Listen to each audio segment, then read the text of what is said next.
Hola a todos, me encuentro acá con Paco. Esta es nuestra primera charla después de haber terminado la serie sobre el camino hacia tu felicidad financiera, la cual pueden consultar entera en el canal de YouTube, el nuestro. Y hoy arrancamos una serie de charlas con Paco sobre un montón de temas que hacen a las finanzas personales y el tema de hoy tengo entendido que es el presupuesto. Así que hola Paco y por qué no nos contás un poco de qué vamos a hablar. Hola, ¿qué tal, Sebas? Aquí, buenas tardes, calurosas tardes desde Valencia, España. Actualmente estamos como a 36 grados, aquí disfrutando de un calor sofocante. Pero bueno, ahí estamos, pasando y empezando el verano este que se presenta muy interesante.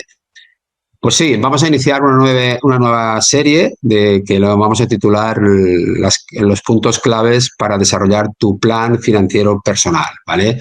Recordemos que en el libro El camino hacia tu felicidad financiera, una de las cosas que proponía era que, bueno, que para recorrer ese camino era necesario desarrollar lo que yo llamo el plan financiero personal. Y yo creo que hoy vamos a hablar en concreto de una de las herramientas, el punto clave yo creo que sería el de los más importantes, si no el más importante, que es el presupuesto. Y esta es una herramienta muy interesante y hoy vamos a hablar un poco con un poco más de detalle. Solamente decir, a ver, recordad que soy economista y yo llevo muchos temas de dirección financiera, etcétera, y para mí una de las herramientas clave más importantes que hay en las empresas, en las finanzas de empresas, es implantar el presupuesto dentro de la estrategia de la empresa a corto plazo. Y digamos que para desarrollar un plan financiero personal, para trasladar este presupuesto de empresa a las finanzas personales, pues para mí se convierte en una herramienta súper clave, ¿no? Que es que las personas, para diseñar nuestro plan financiero personal, aconsejo y necesitamos hacer nuestro presupuesto, ¿vale? ¿Y qué es el presupuesto? Bueno, pues el presupuesto simplemente es una herramienta en la cual tú vas a controlar, ¿vale? Esto se tiene que hacer de manera mensual, tú vas a controlar tus finanzas personales, ¿vale? Y bueno, vamos a pasar a deshojar un poco en qué consiste este presupuesto. Este presupuesto consiste en que en la parte de arriba vamos a poner un poco cuáles son nuestros ingresos, ¿vale? Tú puedes tener ingresos, normalmente podrán ser vía porque tienes una nómina, pero también hay otros muchos ingresos, ¿no? Que iremos hablando a lo largo de esta nueva serie, ¿no? Puedes tener ingresos pasivos, que ya hemos comentado y hablo más en mi libro, ¿no? Que son ingresos que tú puedes conseguir, pues, estando sentado en tu sofá, por ejemplo. ¿Qué tipos de ingresos me estoy refiriendo? Pues imagínate un ejemplo para que lo tengas claro, que tienes un piso, ¿vale? Y que lo alquilas. Pues todos los meses vas a tener un ingreso pasivo por el rendimiento o la renta que te vaya a dar ese piso alquilado. Eso sería un ingreso pasivo. Eso sería otro tipo de ingresos, ¿vale? Con lo cual, en la parte de arriba del presupuesto vas a poner todos tus ingresos, vía nóminas, ingresos pasivos como puede ser el alquiler del piso, ingresos pasivos, por ejemplo, porque tú tienes unas inversiones y te dan una rentabilidad, por dividendos, hay un montón de ingresos pasivos, ¿vale? Y en el presupuesto, pues en la parte de arriba rellenarías, ¿vale? Lo que son los ingresos. Luego, más adelante, ya empezaríamos a desarrollar o a rellenar la otra parte del presupuesto, que son los gastos, ¿vale? Porque al final un presupuesto, y ya de manera resumida, no es otra cosa que una herramienta en la que tú vas a poner ingresos menos gastos igual ahorros, ¿vale? Y lo que estamos buscando en el presupuesto es a controlar nuestras finanzas personales con la finalidad de ahorrar. De eso, todo eso es de lo que estamos hablando. Esa es la finalidad máxima del presupuesto, ¿no? Ver cuánto ahorramos y ver de qué manera podemos optimizar ese ahorro, ¿vale? Bueno, pues dentro de lo que son la parte de abajo, donde los gastos, yo aquí hay una serie de recomendaciones que te hago, ¿no? Porque se trata de que tú controles tus gastos. En el control de tus gastos, yo siempre propongo para tu mejor control que hagas una clasificación, ¿vale? Y deberás de poner unas diferentes columnas clasificando es la tipología de gastos, ¿vale? La primera columna o la primera clasificación yo pondría porque tenemos que diferenciar si ese gasto es una necesidad o es un capricho. Eso sería una primera clasificación en una primera columna.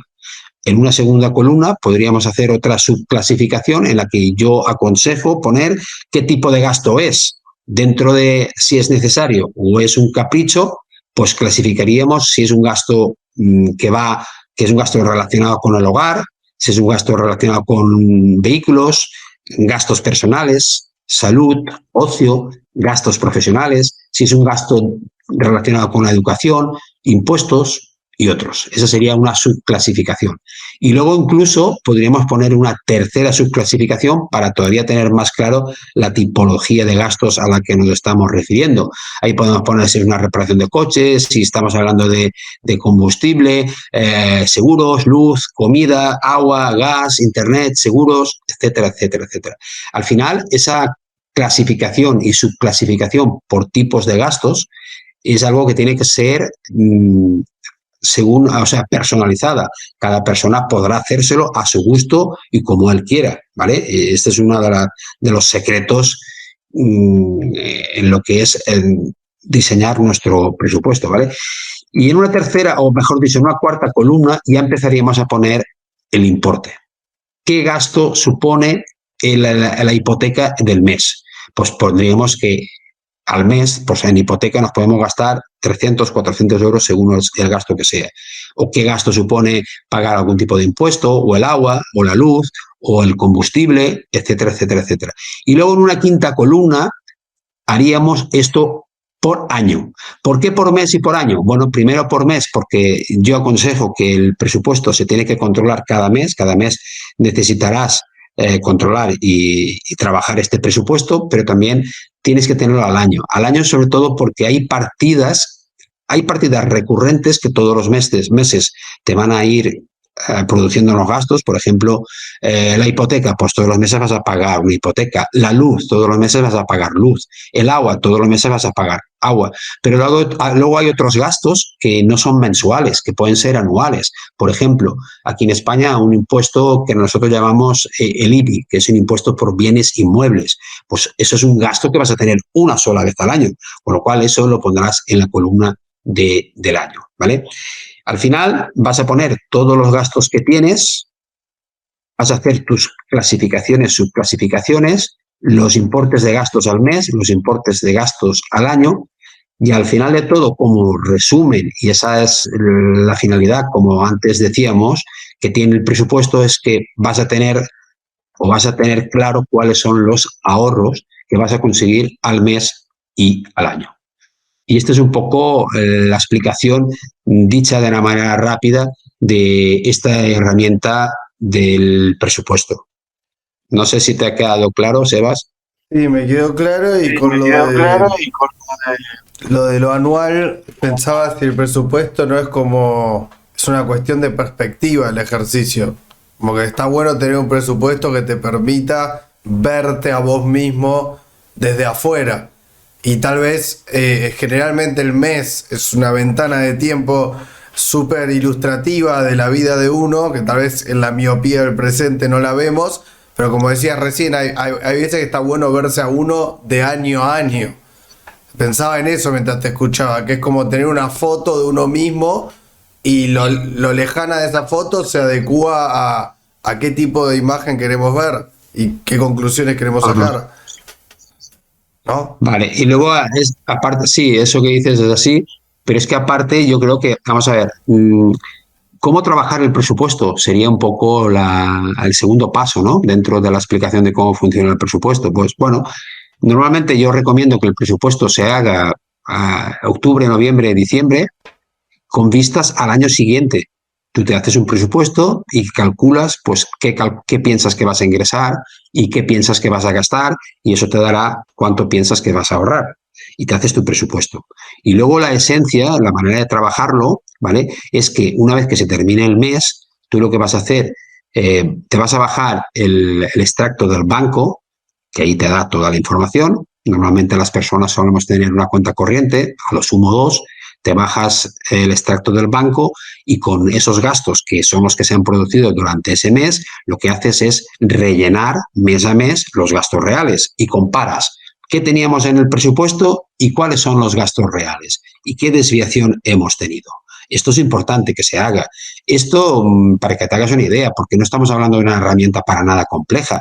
Yo esto lo hago de manera regular, ¿vale? Lo hago con mi familia, es otro aspecto importante, ¿no? En mi caso, yo tengo una familia y, bueno, es una unidad, es un negocio, ¿no? Yo lo veo así, ¿no? Entonces, el control del presupuesto yo lo hago a nivel de familia, ¿no? Y todos estamos alineados con ese presupuesto. Cada uno de los componentes de mi familia sabe cuánto tenemos para gastar en hogar, en ropa, en luz, etcétera, etcétera, etcétera. Luego, evidentemente, hay unas desviaciones porque es imposible acertar 100%, pero de esa manera te vas gestionando, te vas controlando, ¿vale? Y lo que decía, al final del mes te bajan los extractos del banco, eso te puede suponer, a mí me supone, yo calculo una media entre 20 o 30 minutos de trabajo al mes, con lo cual tampoco estamos hablando de algo que te suponga mucho trabajo, no es un sacrificio muy allá, ¿no? Y yo lo que hago es, una vez que comparo mis gastos en el presupuesto con mis gastos reales, veo las desviaciones y sobre todo veo cuánto he ahorrado y veo si voy bien o no voy bien. Eso me tiene que servir para decir, oye, por este mes me he gastado más de lo normal, pues tendré que mirar bien qué es lo que ha pasado, ¿vale? Y tratar de subsanarlo en los meses siguientes, ¿vale? Esa es la gracia del presupuesto, es ese, no es que solamente hagas un presupuesto y lo reflejes, no, sino que cada mes tienes que controlarlo, analizarlo, ver las desviaciones y tratar de cumplirlo y si puedes mejorarlo. O sea, si en tu presupuesto dices que al mes vas a ahorrar 200 euros, pues oye, si somos capaces de ahorrar 300, pues mucho mejor. Y si en algún mes hemos conseguido ahorrar 150, que no hemos ahorrado lo que decía nuestro presupuesto, pues habrá que ver qué es lo que ha pasado y en el mes siguiente intentar recuperar ese déficit de ahorro que hemos tenido. Una pregunta, Yo creo que esto Paco. también es importante. Sí. ¿Hace cuántos, supongo que años, no lo sé, pero hace cuántos años que haces regularmente el presupuesto? Y la pregunta es, ¿hace cuántos años que lo haces? ¿Qué pasaba cuando no lo hacías? ¿Y en qué cambió tu vida a raíz de que lo Bueno, haces? son dos momentos o dos mundos totalmente diferentes. Antes gastábamos al tuntún, sin saber dónde estábamos ni en qué gastábamos.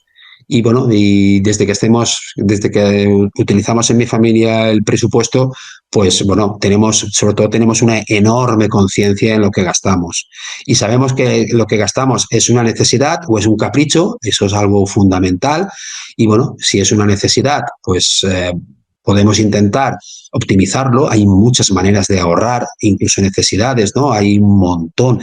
Eso también hay para escribir, vamos, muchos libros de cosas que podemos ahorrar en nuestro día a día, ¿vale? Y repito, y esta es un mantra que yo siempre llevo dentro de mi camino hacia la felicidad financiera, ¿vale? Nunca, nunca, nunca me va a esclavizar el hecho de ahorrar. Para mí la felicidad financiera significa gestionar bien mis finanzas personales, pero no me tiene que suponer que yo tenga que pasar penurias, ni mucho menos, pero hay muchas cosas en las que podemos ahorrar, ¿no? Desde, por ejemplo, yo tengo ahora mismo que la gasolina está tan cara, bueno, pues yo me he propuesto, y tampoco es una cosa, yo viajo bastante, ¿vale? Y yo me he propuesto, pues cuando cojo la autovía, pues yo pongo el coche a unos 110 más o menos, ¿vale? Bueno, pues te puedo asegurar que eso al cabo del año pues puede suponer a lo mejor unos 500 euros de ahorro, con diferencia a lo que hacía antes, que yo iba siempre 120, 130 en una autovía, que está permitido. Pues el hecho de 120, 130 pasarlo a 100, 110, pues al final de año te puede suponer un ahorro de unos 500 euros. Es un ejemplo. ¿Y eso es un sacrificio? Para nada. Realmente se trata de que vas a llegar a tu destino pues 5 o 10 minutos después. Tampoco es mucho. Yo creo que son cosas que al final los conviertes en hábito, que lo que hace es que tú seas capaz de ahorrar y de gestionar mejor tus finanzas. Y tu pregunta, pues es que concienciación, la respuesta es eso, estamos concienciados de en qué gastamos y cómo gastamos. Y eso es importantísimo para lograr nuestro objetivo, que es ahorrar. Y repito, ahorrar sin excesivos sacrificios, como por ejemplo el ejemplo que te acabo de citar. Claro, esa es No la sé si clave, te ¿no? has... Sí, o sea, Sí, no experimentarlo como si estuviera, no sé, por ejemplo, yo fumaba mucho cigarrillo. no experimentarlo como dejar de fumar. La idea de hacer bien el presupuesto es que la vida sea digerible y sea en pequeños pasos y no sea Realmente. una experiencia traumática, me imagino, ¿no? Ya, mira, por ejemplo, tú acabas de poner otro ejemplo, el fumar. Yo no fumo y en mi familia afortunadamente no fuma nadie, pero yo tengo amigos a los que aprecio y fuman. Y yo a veces les digo, oye, ¿tú te has parado a pensar lo que estás haciendo? Digo, mira, hay dos cosas que estás haciendo. Primero, fumar te supone, le pregunto, ¿y cuántas cajetillas a la semana te fumas? ¿Tres, cuatro, cinco? Digo, vamos a ver, ¿y cada cajetilla que vale? ¿5 euros? Pues 5 por 5, 25 euros. 25 euros al mes, ¿qué significa? 100 euros. Al cabo del año, ¿qué significa? 1.200, 1.400 euros. Eso es lo que te puedes ahorrar. Fíjate, el hecho de dejar de fumar como primera ventaja. Pero es que hay una ventaja más importante, que es tu salud. Sí, obvio. Porque fumar, sabemos lo malo que es. Con lo cual, bueno, pues normalmente no me hacen caso, pero por lo menos me dan la razón. Yo pude dejar y lo gracioso fue que no dejé de golpe, porque no hubiera podido y es una moraleja que me quedó para la vida en general. Yo me compré el cigarrillo electrónico, empecé a fumar eso, fui bajando la dosis de nicotina y después de 4 meses dejé de fumar y hace 2 años que no fumo nada. Yo fumaba Pues, muchísimo y cuando hablas del presupuesto y lo de la gasolina te entiendo porque para mí, para mí hay una idea de sacrificio en la cultura que es totalmente nociva, esta idea heroica de que tiene que doler, todo tiene que doler. Y las ideas en absoluto. inteligentes, claro, las ideas inteligentes no duelen, por eso son No. inteligentes, porque se pueden hacer. Mira, decisión inteligente, Sebas, es que me lo has puesto muy a tiro, ¿no? Decisión inteligente que tú acabas de decir, dejar de fumar. Pues, Sebas, yo te diría que ese dinero que vas a ahorrar para dejar de fumar, pues, oye, lo puedes destinar a dos cosas. O te pegas un viaje, 1.200, 1.400 euros, te puedes pegar un buen viaje, o simplemente esos ahorros, pues, los inviertes de una manera inteligente, ¿vale? Y sacas una rentabilidad. Fíjate, 1.200, 1.400 años que te has encontrado por el hecho de dejar de fumar. Y de verdad, no se te ve traumatizado porque hayas dejado de fumar, ¿verdad que no? No, para nada. Estoy muy feliz, de hecho. Pues así hay un montón, es que hay un montón de ejemplos de cómo podemos ahorrar, ¿no? Con la luz que está tan cara, pues oye, pues preocúpate de poner la lavadora en momentos en que la tarifa está más baja. Tampoco, al final, coges un hábito y no es tan complicado. Hay muchas cosas, muchas que se pueden hacer para ahorrar sin que te suponga un sacrificio para nada. Con lo cual, y reincido un poco en la pregunta, que ha sido una pregunta muy, muy inteligente por tu parte, ¿no? El hecho de que tú te hagas y trabajes con un presupuesto, ¿eh? Una de las cosas más importantes que vas a conseguir es que vas a concienciarte tú si haces un presupuesto como persona o a tu familia si haces un presupuesto familiar. Con lo cual eso es importantísimo, porque a partir de ahí, a partir de que tú empieces a concienciarte, pues oye, pues poco a poco vas viendo que logras éxitos. Otro ejemplo, yo en mi casa al principio es una tontería, pero al final te ahorras mucho dinero. Yo en mi casa al principio íbamos a la compra y comprábamos lo que se nos ocurría, y eso lo hace mucha gente. Y al final dije, no, vamos a hacer una lista de la compra. Hacemos una lista de la compra y todo lo que hay en la lista de la compra se compra. Pues oye, te aseguro que ahorramos mucho dinero también al cabo del año. Y es un hábito que no cuesta nada. Oye, cualquier cosa que se compre se pone en la lista de la compra. Es una tontería, pero también se ahorra dinero. Es que hay un montón de ejemplos que podríamos estar hablando de ellos. Y bueno, supongo que en las subsiguientes charlas lo vamos a ir hablando, porque es un tema que conoces mucho y que hay mucho por hablar. Bueno, yo creo que según la marca que nos pusimos, estamos más o menos Sí, en los 20 minutos. Podemos dejarlo por acá. Hoy, bueno, hoy es la primera charla después de la serie sobre el libro, es un nuevo ciclo y, y espero que sea tan bueno como el anterior. Así que la gente va a ir escuchando y se va a ir amigando de a poco. Y bueno, también no quiero spoilear ni decir ningún secreto al aire, pero sé que estás trabajando en varias cosas, así que va a haber noticias en tus redes en general. Eso es todo lo que voy a decir. Eh, bueno, vamos a aprovechar el verano para seguir haciendo cosas, porque tú dices una cosa y, a ver, para mí esto no es trabajar, para mí es disfrutar. Y me gusta mucho todo lo que hago Y mis vacaciones quiero hacer cosas en las que disfruto. Desde luego, yo voy a utilizar mi tiempo para hacer otras cosas, porque al final la rueda de la vida, que también hemos hablado muchas veces, tienes que tratar de equilibrarla, ¿no? Estamos hablando de la familia, las relaciones sociales, amigos, deporte, pero yo no considero que sea trabajar en aquello que te gusta, que te apasione. Con lo cual, sí, vamos a hacer cosas este verano para ver si tenemos un otoño interesante en cuanto a nuevos proyectos. Ya iremos hablando, ya. Bueno, nos vemos la próxima con la gente, con Paco, ya saben, hay entregas semanales de esto, o quincenales, depende de cómo nos vamos organizando. Y nos vemos en la próxima charla. Gracias Paco y gracias a la gente. Venga, chao, hasta luego.